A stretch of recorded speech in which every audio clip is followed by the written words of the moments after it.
नमस्कार। देश देशांतर में आपका स्वागत है। मैं हूं कुर्बान अली।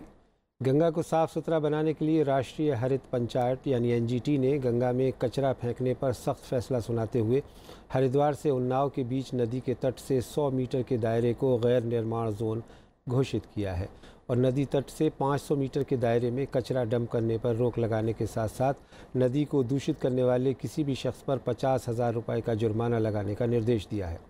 पंचायत ने अपना फैसला सुनाने से पहले केंद्र सरकार, उत्तर प्रदेश सरकार, प्रदूषण नियंत्रण बोर्ड और अनेक पक्षकारों की दलीलों को सुना। साथ ही एनजीटी ने उत्तर प्रदेश सरकार को हिदायत दी है कि जाजमऊ से उन्नाव के बीच स्थित चमड़े के कारखानों को 6 सप्ताह के भीतर किसी दूसरी जगह स्थानांतरित किया जाए। प्राधिकरण ने अपने इस फैसले पर अमल करने के लिए एक पर्यवेक्षक समिति का गठन भी किया है। इसके अलावा एनजीटी ने 35 थर्मल पावर स्टेशनों को भी नोटिस जारी किया है। सेंट्रल पॉल्यूशन कंट्रोल बोर्ड ने अपनी याचिका में इन स्टेशनों पर पॉल्यूशन मॉनिटरिंग सिस्टम नहीं होने का आरोप लगाया था।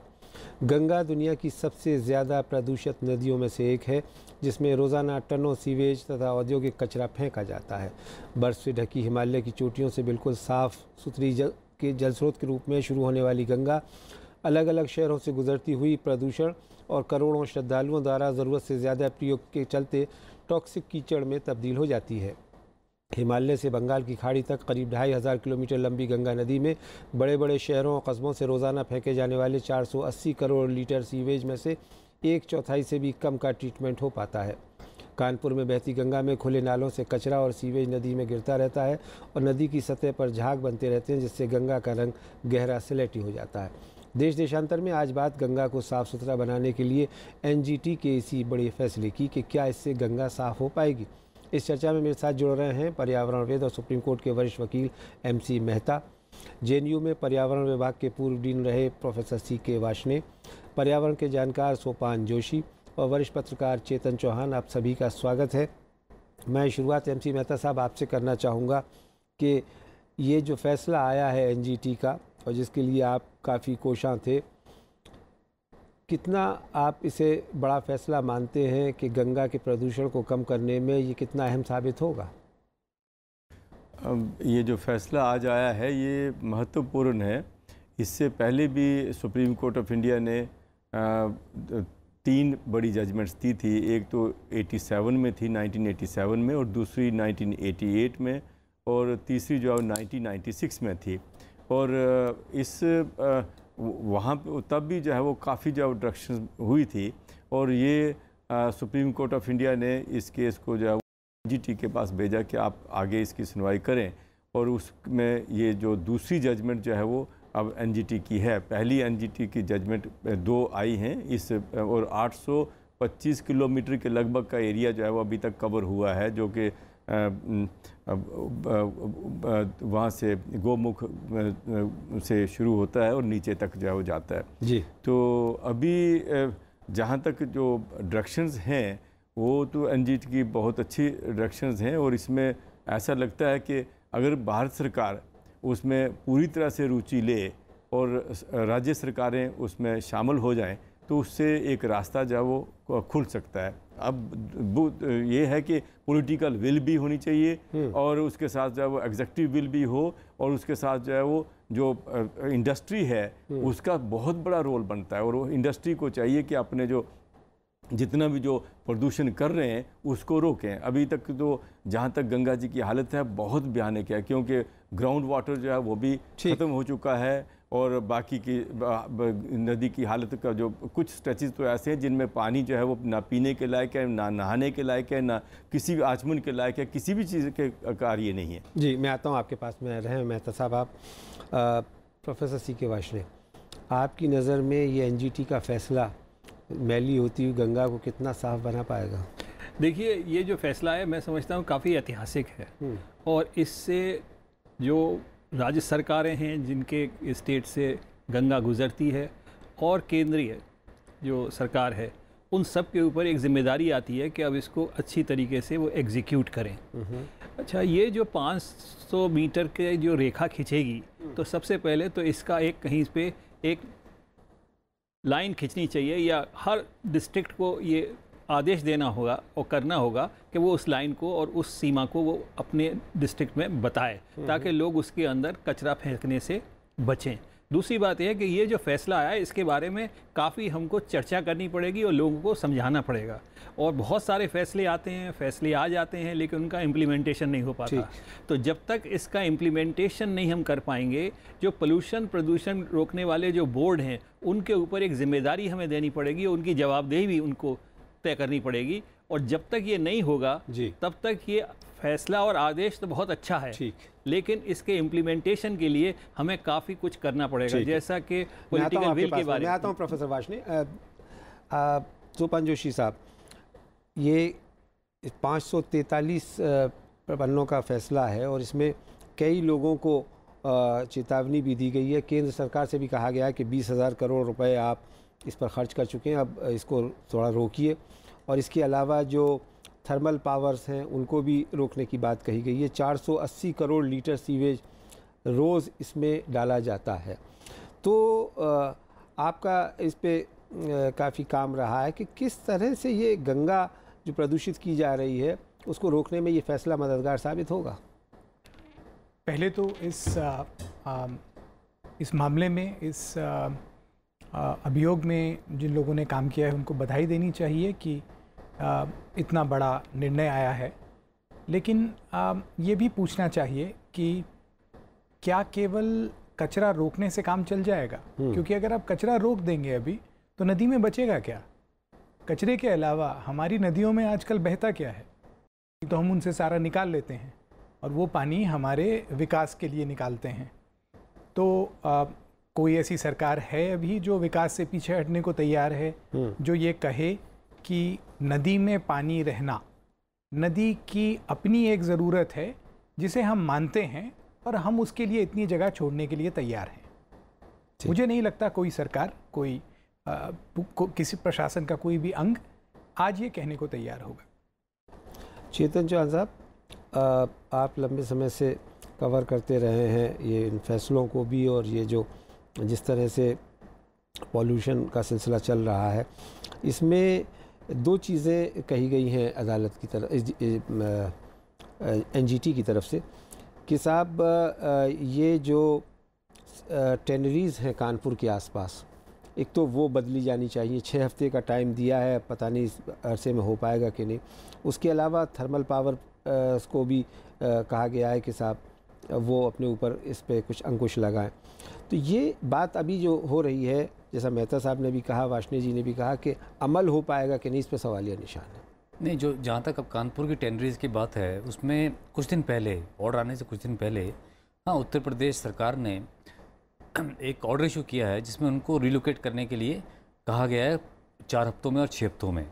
सो जितनी टेनरीज़ है कानपुर में गंगा के किनारे, उसको उत्तर प्रदेश सरकार ने उस पर पूरा प्रोग्राम बनाया है कि कैसे उसको रिलोकेट किया जाएगा। और उसमें काफ़ी टेनरीज़ के मालिक जो हैं उस पर एग्री कर गए हैं। तो पर इससे बड़ा मुद्दा है ह्यूमन इंटरफेरेंस जो है। आप आज देखिए हरिद्वार में हज़ारों लाखों की तादाद में कवड़ियाँ हैं, वो ओपन डेफिकेशन कर रहे हैं गंगा के तट पे।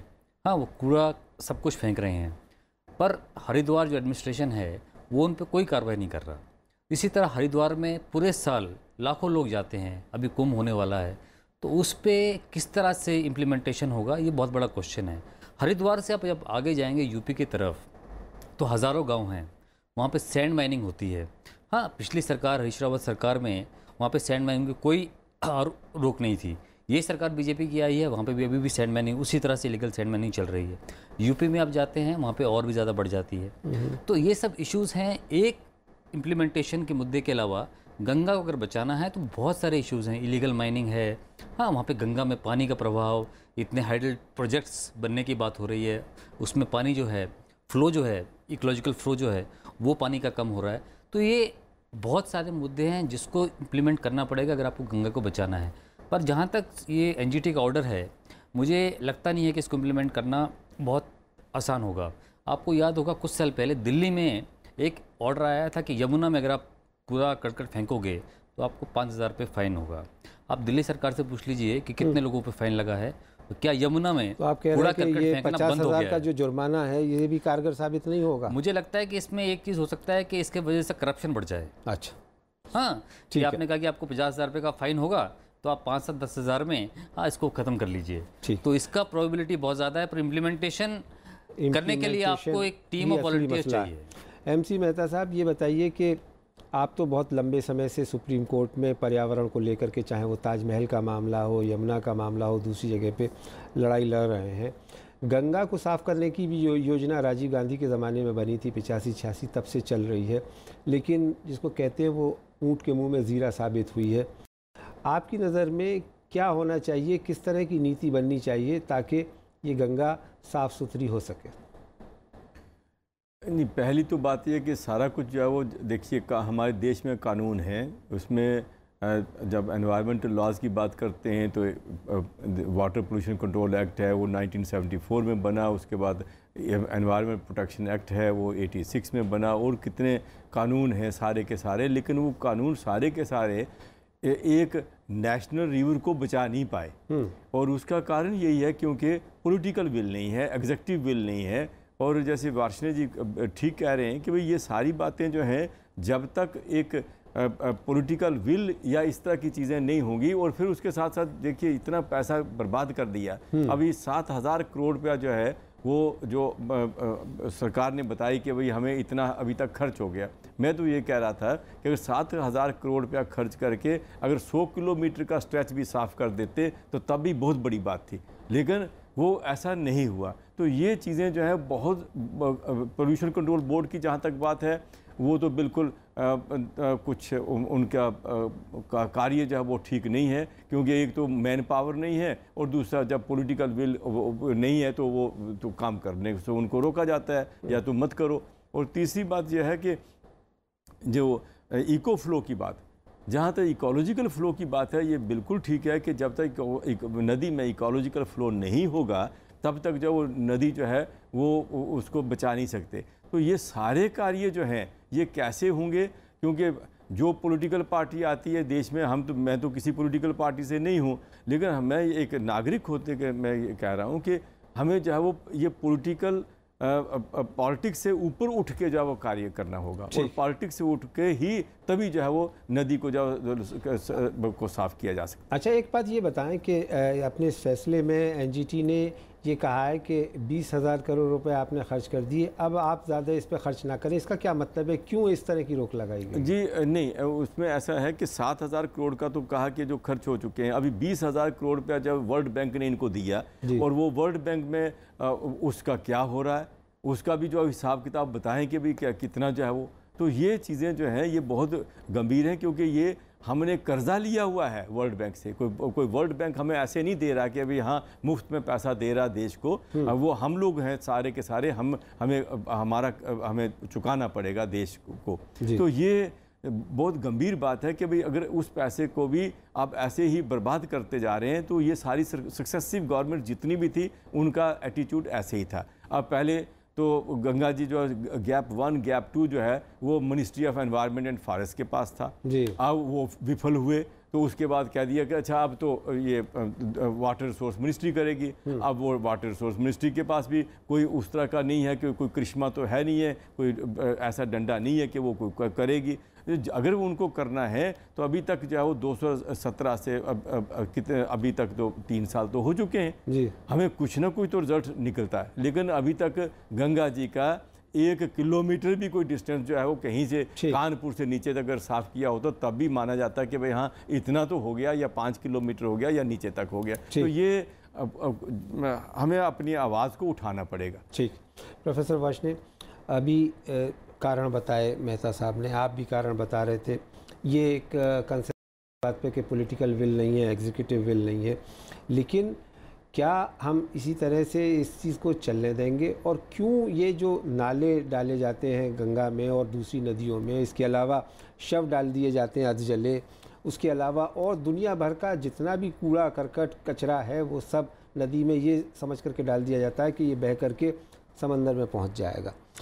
इसको रोकने के लिए क्यों कोई कदम नहीं उठाया जाता? देखिए, इसके रोकने के लिए जो कानून बनते हैं और जो आदेश आते हैं वो तो अपने आप में ठीक हैं, लेकिन इम्प्लीमेंटेशन हमारे यहाँ जैसे और कानूनों का नहीं हो पाता है, उसी तरीके से इसके अंदर भी लचर रवैया रहता है।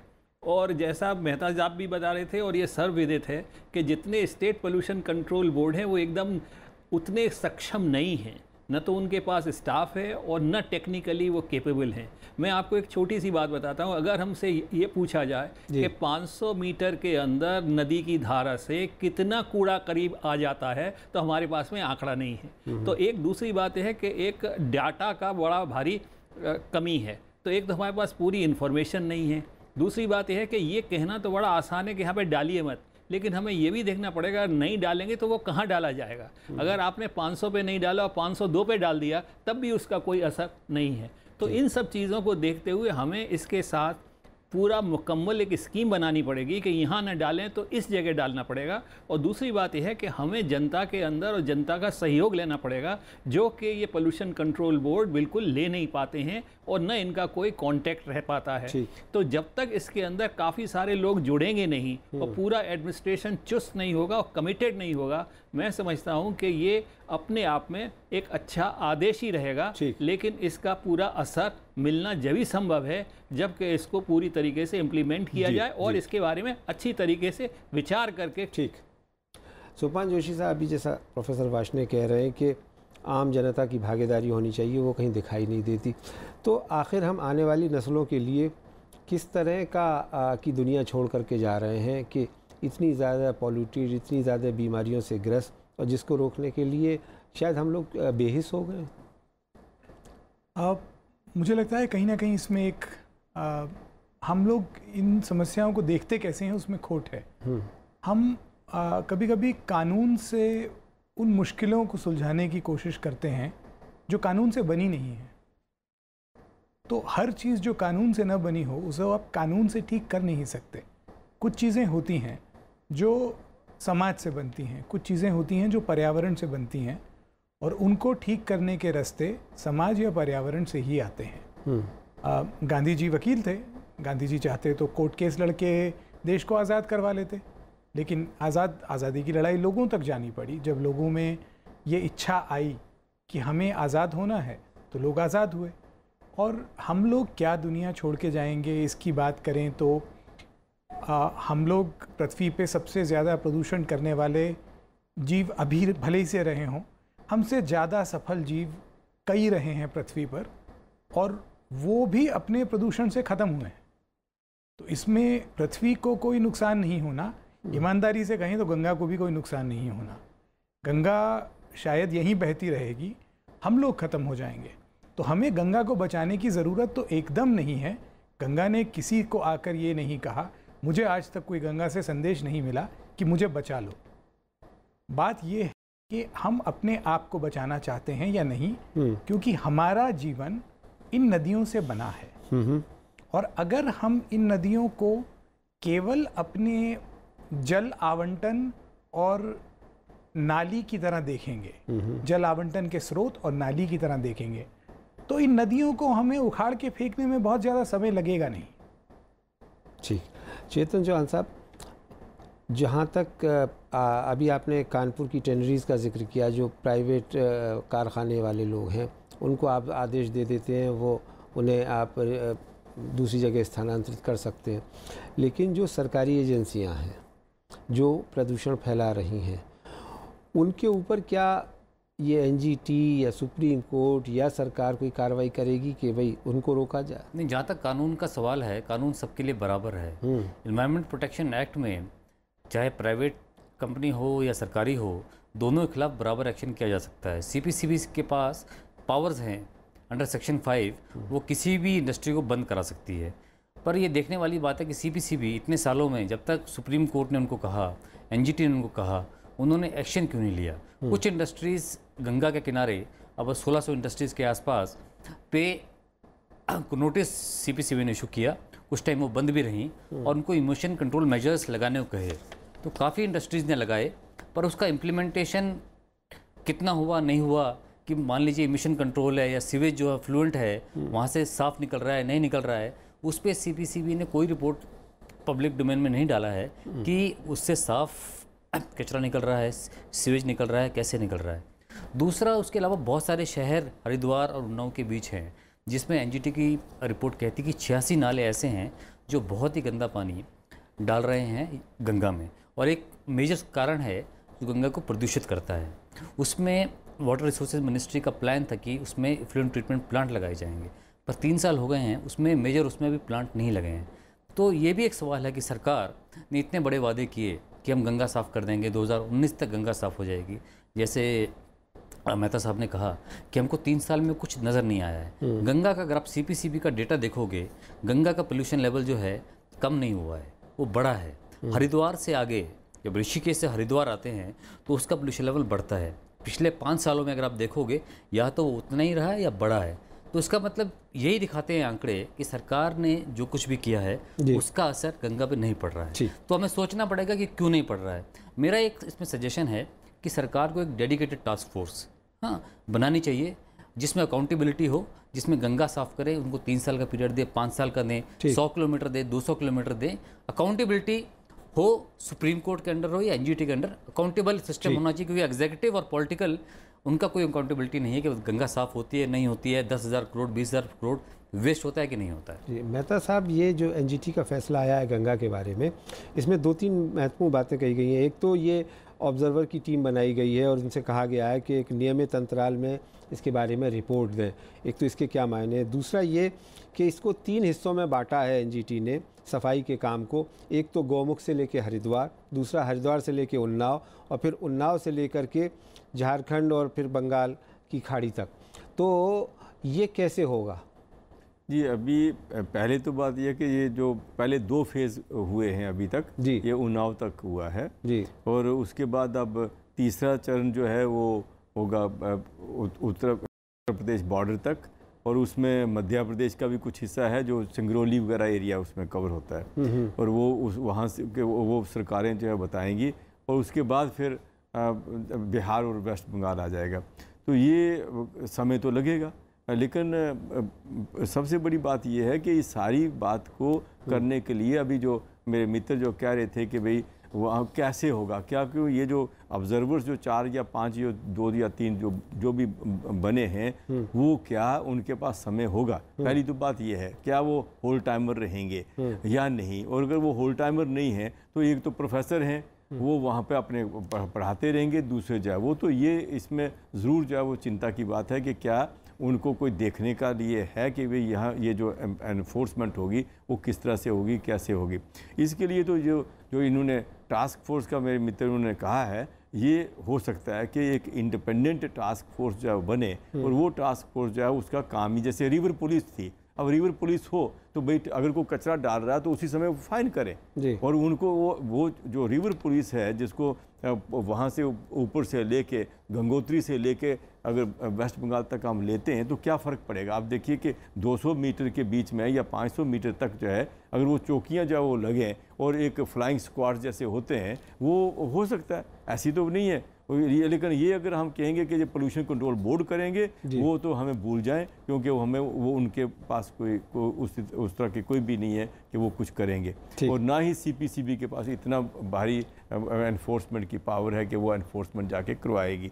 तो हमें तो प्रैक्टिकल रूप से ये कार्य करने पड़ेंगे कि भाई ये जो भारत सरकार है, एक एजेंसी जो है वो अकाउंटेबल रहे, और वो एजेंसी जो है वो काम सबसे करवाए, उसमें भले ही वो टास्क फोर्स भी उसी के अंडर रहे, कोई किसी ना किसी ताकि कल वो कोई गलती करता है तो उसको पकड़ा तो जाए। अच्छा मेहता साहब, आपसे आखिरी सवाल कि हम लोगों ने लगता है कि सारा दायित्व आपके ऊपर ही छोड़ दिया है, तो इसलिए मैं ये सवाल आपसे कर रहा हूँ कि आप इस फैसले से संतुष्ट हैं, सेटिस्फाई हैं, या जो अभी आप कह रहे हैं कि ये चीज़ें भी होनी चाहिए, इसको लेकर के आगे भी लड़ाई लड़ेंगे? ऐसा है, ये तो केस तो कंटिन्यू है, अभी तो फिर लग रहा है अभी, और उसमें ये जो तीसरा चरण जो वो शुरू हो जाएगा। और मेरा तो देखिए, मैं तो 85 से लड़ रहा हूँ, और तब अप्रैल में और उसके बाद जो वो सितंबर में तो गंगा एक्शन प्लान बन गया, तो उसके बाद से अभी तक जो भी हुआ, जो जजमेंट आई ये वो, लेकिन कारण उसके जो मैं कह रहा हूँ कि एनफोर्समेंट नहीं हो पाए ऑर्डर्स, उसका कारण यही था कि कोई एक एजेंसी नहीं बनी, सेंट्रल एजेंसी एक होती, वो भारत सरकार के अंडर होती, जितनी स्टेट सरकारें, क्योंकि नेशनल ये रिवर है, अब नेशनल रिवर है तो उनको ये नहीं कहना चाहिए कि मैं तो स्टेट हूँ, मैं तो म्यूनसिपल बॉडी हूँ, मेरा तो अपना जो कार्य बनता है, नहीं, उस सारे स्ट्रेच को आप 500 मीटर तक जितना गंगा बेसिन में जो नदियां हैं, सहायक नदियां हैं उनके और उनके, वो आप ले लीजिए अपने अंडर, इसमें तो कोई बात नहीं है। और या तो आप नेशनल रिवर डिक्लेयर भी मत करते जी। अब यूएस में तो नेशनल रिवर्स हैं, यहाँ तो एक ही नदी है जिसको कि पूजा भी जाता है और वो पूरी लाइफलाइन भी है इंडिया। ठीक, बहुत बहुत शुक्रिया। मैगसेसे से पुरस्कार से सम्मानित professor MC Mehta, professor CK Varshney, Sopan Joshi और चेतन चौहान इस चर्चा में भाग लेने के लिए। तो हम उम्मीद करते हैं कि गंगा को साफ़ सुथरा बनाने के लिए NGT का जो फैसला आया है वो चाहे बहुत बड़ा क्रांतिकारी कदम काम ना कर सके, लेकिन एक शुरुआत ज़रूर है और इस पर अगर अमल हो तो काफ़ी हद तक गंगा को बेहतर किया जा सकता है। इस उम्मीद के साथ देश देशांतर में मेरे साथ इतना ही। नमस्कार।